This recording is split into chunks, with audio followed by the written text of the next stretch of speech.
السلام علیکم ورحمۃ اللہ وبرکاتہ۔ الحمد للہ رب العالمین، والصلاة والسلام علی اشرف الانبیاء والمرسلین وعلی آلہ واصحابہ اجمعین۔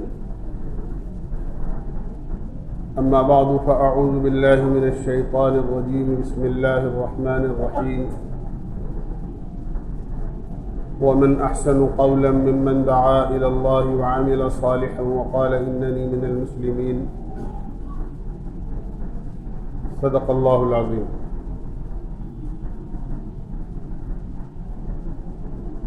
میرے بھائیوں، دوستوں، عزیزوں اور بزرگوں،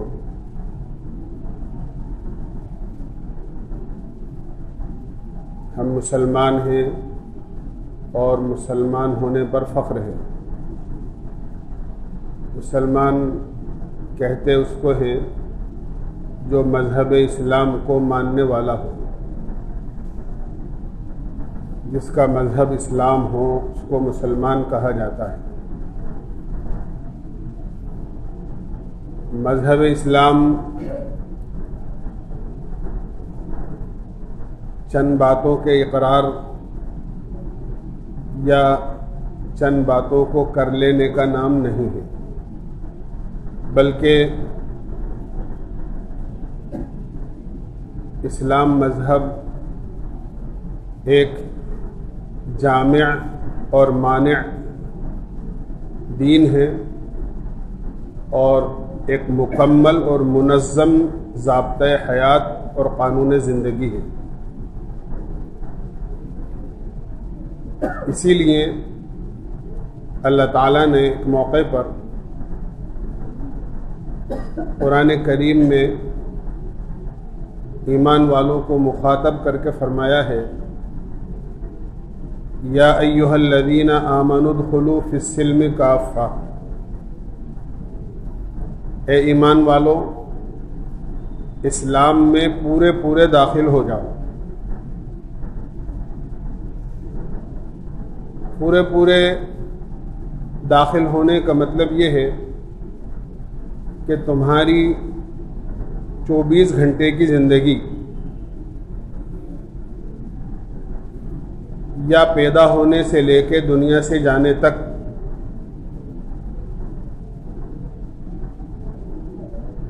مکمل طور سے اسلام کے مطابق اور دین کے مطابق ہونی چاہیے۔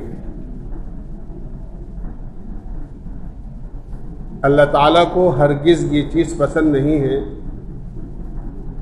کہ آدھا تیتر آدھا بٹے۔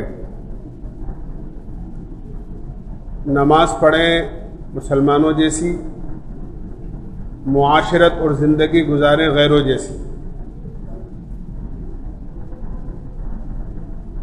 نام اللہ کا لیں کہ ہم اللہ کے بندے ہیں، اللہ کے رسول کے امت میں ہیں، اور ہمارے معاملات اور ہماری زندگی کے دیگر شعبے ان لوگوں کے مطابق ہوں جو اسلام کے اور اللہ کے اور اس کے رسول کے دشمن ہیں۔ یہ چیز اللہ کو ہرگز پسند نہیں۔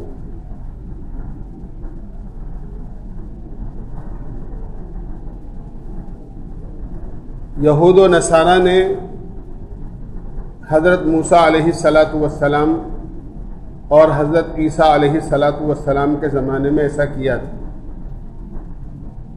کہ وہ توریت اور انجیل سے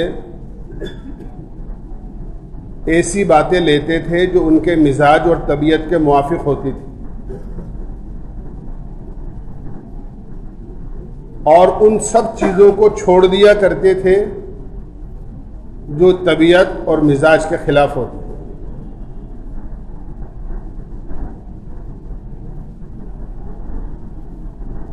یہ ان کا طریقہ تھا۔ تو اس پر اللہ تعالیٰ نے قرآن کریم میں ان لوگوں کے واقعات کو بیان کرتے ہوئے بڑی سخت وعید ارشاد فرمائی۔ افتؤمنون ببعض الکتاب وتکفرون ببعض، تم آسمانی کتاب کی بعض چیزوں کو مانتے ہو اور بعض کو چھوڑ دیتے ہو. فما جزاء من يفعل ذلك منكم الا خزي في الحياة الدنيا ويوم القيامة يردون الى اشد العذاب. یاد رکھو جو ایسا کرے گا دنیا میں اس کے لیے رسوائی ہے اور آخرت میں بڑا سخت عذاب ہے. یہ وعید سنائی گئی. اس لیے اللہ تعالیٰ نے ایمان والوں کو مخاطب کیا ہے کہ اسلام میں پورے داخل ہو. ادھوری چیز اللہ کو پسند نہیں ہے. جس طرح دنیا میں کسی بھی ادھوری چیز کا نتیجہ پورا ظاہر نہیں ہوتا. کنواں ہے, اس میں پانی 10 فٹ گہرا ہے. ہم سب جانتے ہیں اگر 8 فٹ اور 9 فٹ کی رسی باندھی جائے گی تو ڈول پانی تک نہیں پہنچے گا, تو پانی کا ایک قطرہ بھی باہر نہیں آئے. اگر 10 فٹ گہرا ہے تو آپ کو کم سے کم 10 فٹ یا اس سے زیادہ رسی باندھنی پڑے گی, تب جا کے ڈول میں پانی آئے گا. آپ ادھوری رسی سے چاہیں کہ ڈول میں پانی آ جائے تو ایسا ہرگز نہیں ہوگا. ایک چیز نہیں, دنیا میں ہماری روزمرہ کی زندگی میں سینکڑوں مثالیں ایسی ہیں کہ ہم جانتے ہیں کہ ادھوری چیز سے کوئی فائدہ نہیں. گاڑی کے 4 پہیے ہوتے ہیں, 4 میں سے 3 موجود ہوں اور 1 نہ ہو, اور آدمی کو 100 کلومیٹر جانا ہے, تو اگر آدمی کو یہ سوچے کہ 100 کلومیٹر جانا ہے اور 100 کلومیٹر جانے کے لیے گاڑی میں 4 پہیے ضروری ہیں, تو کوئی بات نہیں. اگر 1 پہیہ نہیں ہے تو 75 کلومیٹر تو چلی جانی چاہیے. اگر 100 کلومیٹر کو ڈیوائیڈ کیا جائے 4 پہیوں پر تو 25 کلومیٹر آتا ہے. ایک پہیے پر چلتا تو پہیہ ہی ہے, تو بھئی 100 کلومیٹر نہ جائے تو 75 کلومیٹر تو چلا ہی جانا چاہیے. ایسی سمجھ رکھنے والے کو کون آدمی سمجھدار کہے کہ چاہے 1 کلومیٹر جانا ہو یا 100 کلومیٹر جانا ہو, 4 پہیے ضروری ہیں. اگر چیز ادھوری ہوئی اور گاڑی ادھوری ہوئی تو نتیجہ ظاہر نہیں ہوگا. یہ میں نے چند مثالیں پیش کی ہیں, ایسی سینکڑوں مثالیں روزمرہ کی زندگی میں ہوتی ہیں. کوئی بھی چیز ادھوری جب ہوتی ہے تو اس کا مکمل فائدہ ظاہر نہیں ہوتا. اس لیے اللہ نے مسلمان کو حکم دیا ہے اس بات کا کہ اسلام میں پورے داخل ہو, یعنی اسلام کی ہر بات پر عمل کرو. ایسا نہیں ہے کہ بعض چیزوں پر عمل کرو جو طبیعت کے موافق ہوں یا مزاج کے موافق ہوں اور ان کو چھوڑ دو جو طبیعت کے خلاف ہوں. کیونکہ بعض باتیں ایسی ہوتی ہیں جن کی طبیعت اور مزاج اجازت دیتا ہے, اور کچھ باتیں ایسی ہوتی ہیں جن کو اپنی طبیعت کے خلاف, اپنے مزاج کے خلاف اللہ کا حکم مانتے ہوئے پورا کرنا پڑتا ہے. یہ ضروری ہے. اس لیے میں نے عرض کیا کہ اسلام اپنے افراد کو جامع ہے, مکمل قانون زندگی ہے. دنیا کے بہت سارے سمجھدار سائنسداں اور بڑے بڑے فلاسفر, عقل مند, بڑی بڑی دنیا میں چیزوں کو ایجاد کرنے والے گزرے ہیں, لیکن ہسٹری کو اور تاریخ کو پڑھنے والے اس بات کو جانتے ہیں کہ ان کی خوبیوں کو بیان کرنے کے بعد رائٹر نے اور ان کی خوبیوں کو بیان کرنے والوں نے یہ لکھا ہے بہت اچھا آدمی تھا, بہت بڑے بڑے کام انجام دیے ہیں, زندگی نے زیادہ وفا نہیں کی, اگر کچھ دن اور زندہ رہ جاتے تو شاید اس سے بڑا کام اور کر جاتے. پتہ یہ چلا کہ جو کام کر کے گئے ہیں وہ ادھورا ہے. یہ دلیل ہے اس بات کی کہ اگر کچھ اور زندہ رہتے تو کچھ اور کام کرتے. اس طرح سب کی زندگیوں میں ایسے الفاظ ملے کہ بہت جلدی چلے گئے دنیا سے، اگر کچھ اور زندہ رہتے تو اور بڑا کام کرتے، اس آدمی نے ایسے ایسے کام، سوائے جناب رسول اللہ صلی اللہ علیہ وسلم کے کہ آپ موجود ہیں، اور اللہ نے قرآن کریم میں قرآن کی آیت نازل فرما کر اعلان فرما دیا، الیوم اکملت لکم دینکم واتممت علیکم نعمتی ورضیت لکم الاسلام دینا۔ ہم نے جس مقصد کے لیے آپ کو بھیجا تھا، دین اسلام کی اشاعت کے لیے، ہم نے اس دین کو مکمل کر دیا ہے، اس میں کوئی چیز باقی نہیں رہی ہے جس کے بارے میں یہ کہا جا سکے کہ اگر کچھ دن اور کچھ ایام اور کچھ سال آپ دنیا میں اور رہتے تو دنیا میں اور کوئی چیز آ جاتی۔ آپ موجود ہیں اور اللہ نے اعلان فرما دیا، ہم نے دین مکمل کر دیا، یعنی کوئی چیز ایسی نہیں چھوڑی جو ہم نے تمہارے لیے ضروری ہو اور اس کو نازل نہ کی۔ اور صرف اتنا ہی نہیں کہ اللہ نے اپنے نبی تک پہنچا دی، بلکہ اللہ کے نبی علیہ الصلاۃ والسلام نے آپ کے جانثار صحابہ جو کچھ اللہ کی طرف سے ملا تھا وہ سارا کا سارا امت تک پہنچا دیا۔ اسی لیے حجۃ الوداع کے موقع پر اللہ کے نبی علیہ الصلاۃ والسلام نے جو خطبہ دیا ہے، اس خطبے کے موقع پر صحابہ کرام سے یہ جملہ ارشاد فرمایا، الا هل بلغت، کیا وہ دین جو اللہ نے مجھے دیا تھا جبریل امین کے واسطے سے، کیا میں نے وہ مکمل تم تک نہیں پہنچا دیا؟ تو تمام صحابہ نے ایک زبان ہو کر یہ بات کہی تھی، آپ نے پہنچا ہی نہیں دیا بلکہ پہنچانے کا حق ادا کر دیا۔ اللہ نے پورا دین آپ تک پہنچا دیا اور آپ نے امت تک پورا دین پہنچا دیا۔ اس لیے قیامت تک کسی آدمی کو کسی زمانے میں اپنے کسی بھی زندگی کے موڑ پر یہ کہنے کی گنجائش نہیں ہے کہ میں اس حال میں ہوں، اس حال میں اسلام کیا کہتا ہے، مجھے تو کوئی رہبری نہیں ملتی۔ کیوں کہ اسلام قیامت تک کے لیے مذہب ہے، اب کوئی نبی نہیں آئے گا، کوئی نیا مذہب نہیں آئے گا، یہ آخری مذہب ہے اور اللہ کے نبی آخری نبی ہے۔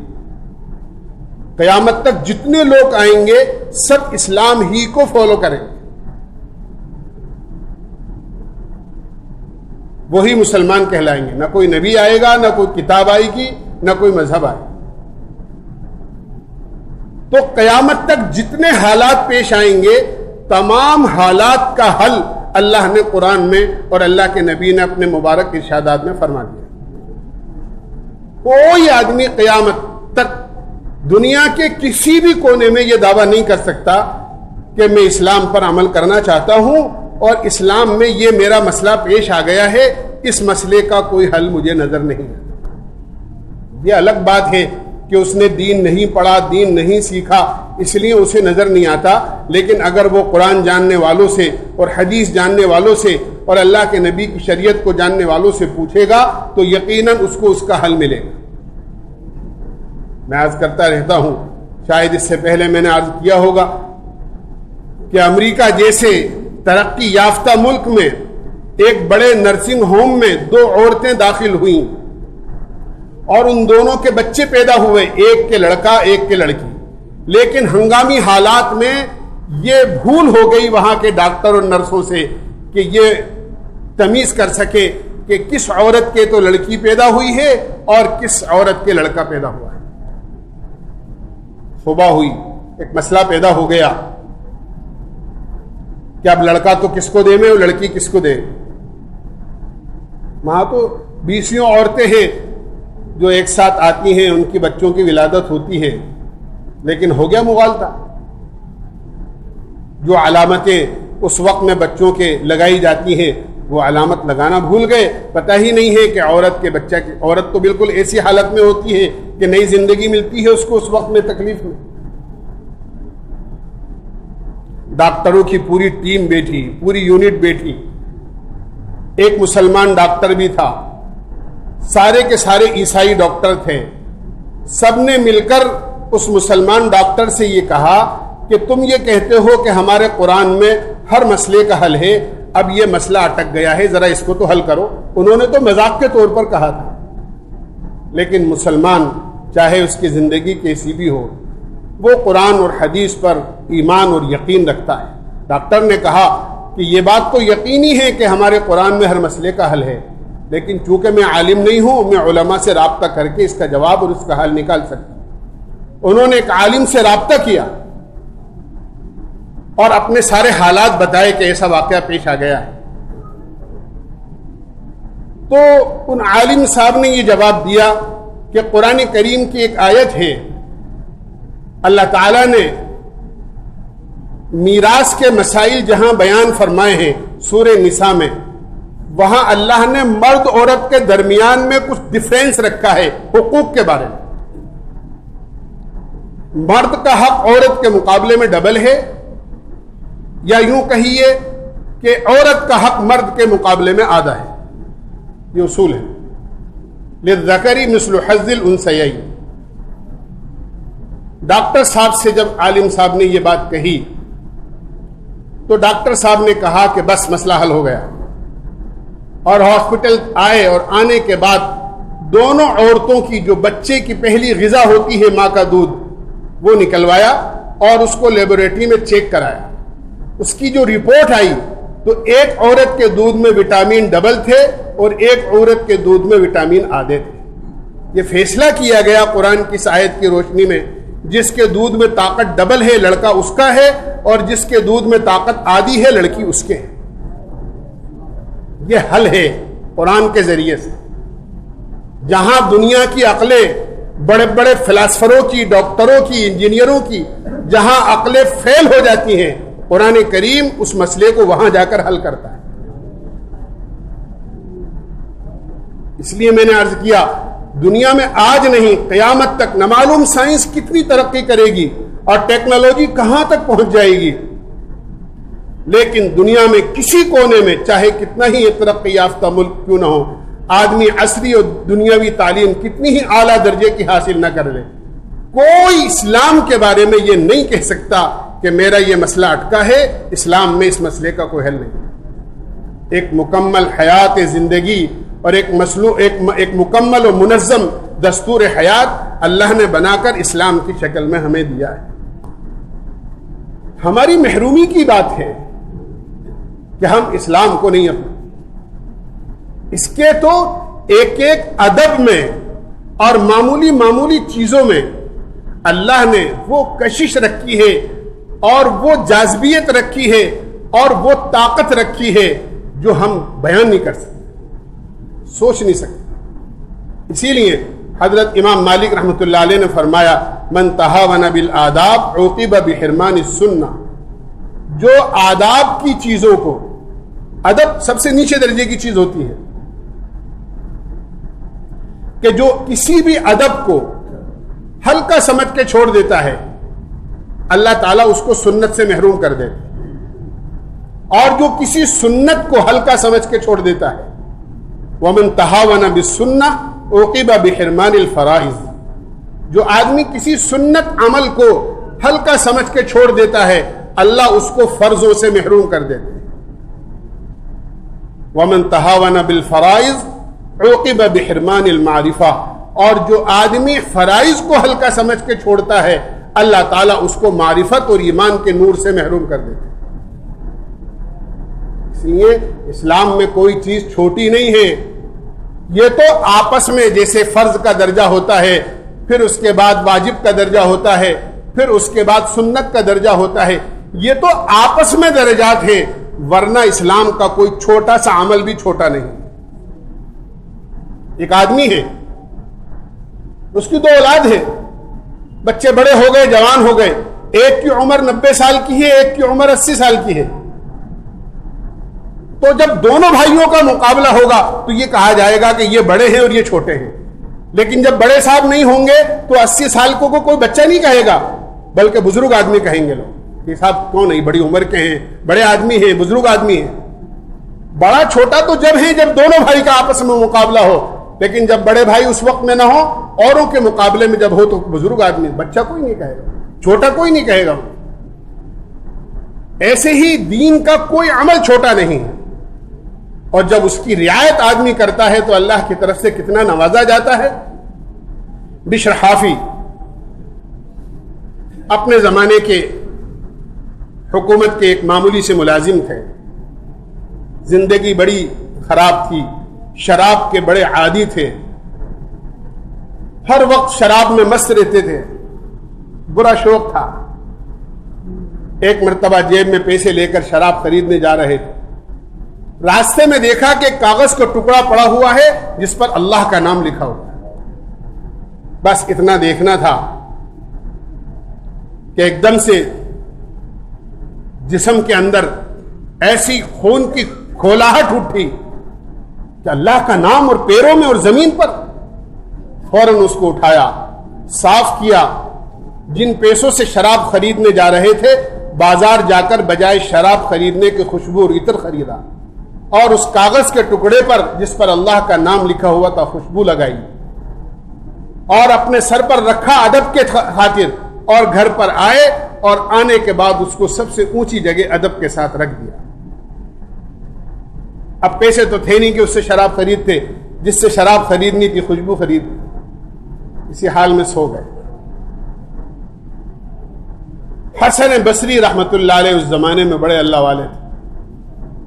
حسن بصری رحمت اللہ علیہ کو کہا گیا خواب کے ذریعے سے، جائیے اور بشر حافی کو یہ خوشخبری سنا دیجئے کہ اس نے ہمارے نام کا ادب کیا، اس نے پیروں میں سے اٹھا کر اپنے سر تک ہمارے نام کو پہنچایا، ہم نے اس کے نام کو زمین سے اٹھا کر عرش پر پہنچا دیا، اور ہم نے اولیاء اللہ کی فہرست میں اس کا نام لکھ دیا ہے۔ یہ صرف اللہ کے نام کے ادب کرنے کی وجہ سے ملا ہے، اور پھر ایسا نہیں ہے کوئی بھی کرے، جو کرے گا وہ پائے گا۔ ہارون رشید کی بیگم زبیدہ، ہارون رشید کی بیگم تھی، مہارانی جنہیں کہیے، بڑے بڑے کام انہوں نے انجام دیے۔ نہر زبیدہ، عرب میں پانی کی بڑی کمی ہوتی ہے، ایک بڑی لمبی نہر نکلوائی کہ عرب تک پانی پہنچ جائے اور حجاج کے لیے آسانی ہو جائے۔